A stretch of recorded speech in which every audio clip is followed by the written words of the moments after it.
Hey there, so this is another in my Altered States of Consciousness series. I've done a few other videos before this talking about the concept of altered states of consciousness, what are altered states of consciousness, and what can help bring about altered states of consciousness. Pardon me, a little bit of a mouthful. In this video I'm going to talk about emotional energy, and this may very well be the most important aspect of altered states of consciousness, and of altering our consciousness in a very deep and real and powerful and very important way. So emotional energy is very much misunderstood, denied, repressed, not allowed to be as it is meant to be in our current societies. Emotional energy is meant to be spontaneous, free-flowing, creative energy. You have an emotion, you feel it, you express it, and that's all there is to it. If that were the case, then for one thing, we would live in a society that we cannot even vaguely begin to conceive of right now, because we are so emotionally repressed. The concept of truly free-flowing, spontaneous emotional energy is an idea that we can't even really imagine what that would be like, a society in which that was the case. Who knows what that would actually look like? So the most important thing to understand is that emotions are simply energy. They are an aspect of our being. They are an expression of our being. There's the spiritual belief that emotions and thoughts are illusions, and in one sense, perhaps this is so, that they are not there, that we are not our emotions and our thoughts. That there's another deeper aspect of ourselves beyond thought and emotion, and I would agree with that to an extent. But the fallacy is that therefore pay them no mind. Therefore, be disconnected from them. Therefore, they aren't worth your attention, and so don't be bothered with them. Just try to forget about them. And I would say this is absolutely inaccurate. They are an expression of our being, but it is a transitory aspect of our being. So one moment you're feeling angry, the next moment you're feeling joyful, the next moment you're feeling sad. It's constantly changing. It's like the weather, hard to predict, and it can go from stormy to brilliantly sunny in the matter of minutes, depending on where you are in the world. So there are two sort of paradigms within the spiritual, various spiritual philosophies. One of which is, because these are transitory experiences, don't give them your attention. Another is, move with them fully and allow yourself to be fully immersed in them. And Teal Scott, in one of her videos, who I'm a big fan of Teal Scott, she's a popular spiritual teacher with a YouTube channel, has lots of videos out there on YouTube, made an excellent point, which is that if you have an emotion and you don't experience it, then you are actually in resistance to that experience, to that emotion. You might think that you're not allowing yourself to get caught up in this emotion, but in fact, if you experience something, whether it's an emotion or a life experience, and you don't fully embrace it, then you are in resistance to it. And so ultimately, not being in resistance to your emotions is to actually just allow them to be and to flow within you. So that's just kind of a basic spiritual philosophy and approach when it comes to emotions and emotional energy. So emotions are very powerful energy. Ultimately, I believe that emotion is more powerful in terms of raw power than the mind.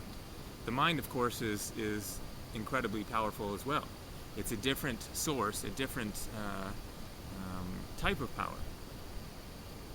But emotional energy is just kind of more raw, more primal, more intense, and it is part of our being. And when you can harness that energy and master it and learn to direct it as opposed to repressing it, then it opens up a whole nother world of being within, which many of us are exploring and seeking to awaken, but we're all still somewhere along the path of coming into genuine balance and acceptance of emotional energy. So I've had various experiences in my life in working with the emotions, and I'll very briefly just tell one that I've told in a few other videos before, so pardon me if you've already heard this one. So this is about the barn in Eugene, Oregon, where I would go and release anger. So 20-something years ago, 22 years ago or so, then I was living in Juneau, Alaska, where I was going to university. And I came across a flyer for an inner child workshop. And it was like $200 for the weekend. And I didn't have the money, but for some reason I was just drawn to go attend this workshop. I was like 19 or 20 years old at the time. And I was just kind of at the very beginning of my spiritual path, and I was just starting to meditate, and something pulled me to go to this workshop. So I happened to mention it to my dad or something, and he fronted me the money to go to this workshop. So this was a very pivotal moment in my life, because one of the exercises was releasing anger. And in the course of doing that, then I realized the potent power of emotional release, and how it can change your whole perspective in the course of, minutes of tapping into spontaneous, free-flowing energy within, allowing it to express. So a couple years later, then I was living in Eugene, Oregon, and I talk about all this in my book, Kundalini and the Art of Being, because that was a very, very potent, powerful time in my life. All kinds of, spiritual experiences just kept happening in rapid succession.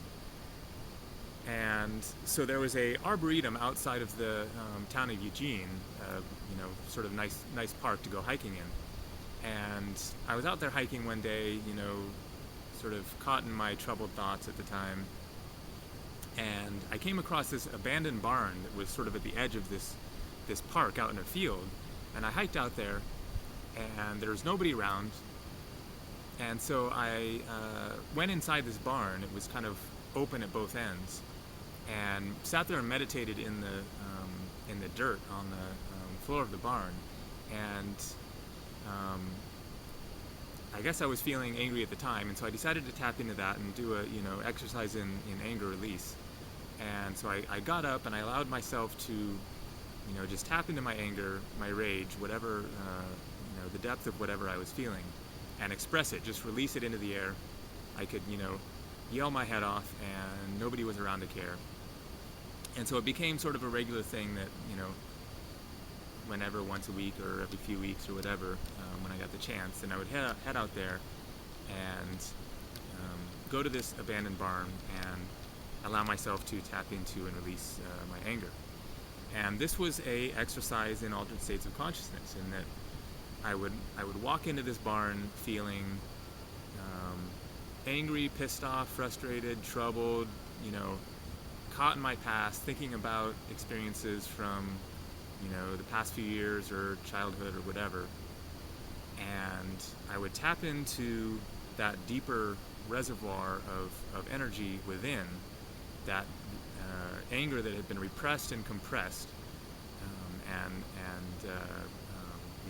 pushed down within me, and allowed it to come forth, and allowed that energy to move.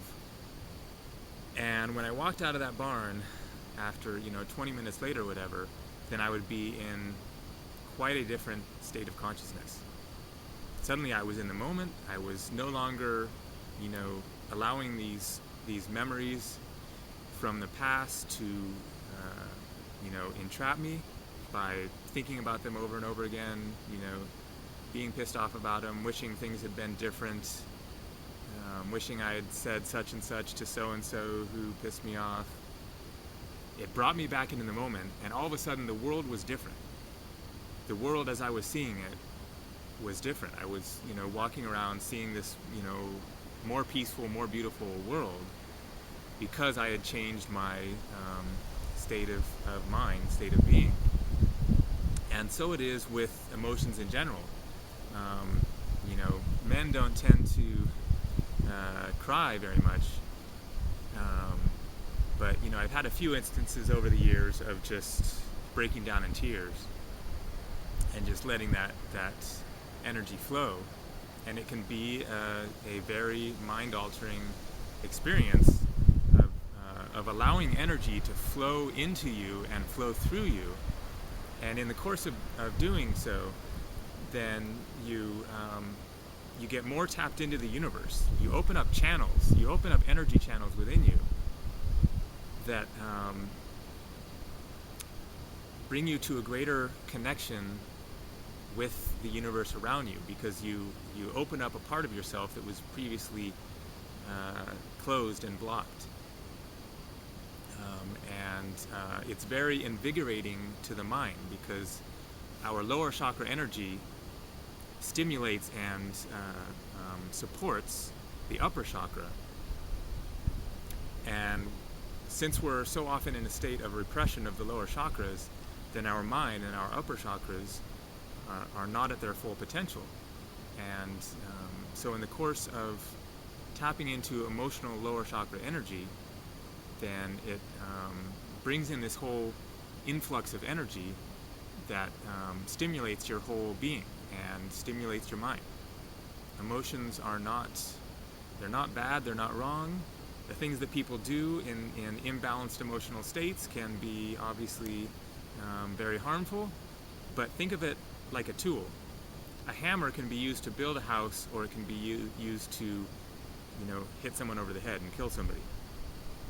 The hammer is not wrong. The hammer is not bad or evil. The hammer is a tool that can be used for good or for bad. Emotional energy is a tool. It is simply energy that is neutral, that is not good or evil. It's a matter of how we harness it, whether we're balanced with it within ourselves, how we direct it, and how we make use of that very important part of ourselves. So thanks a lot for watching. Take care.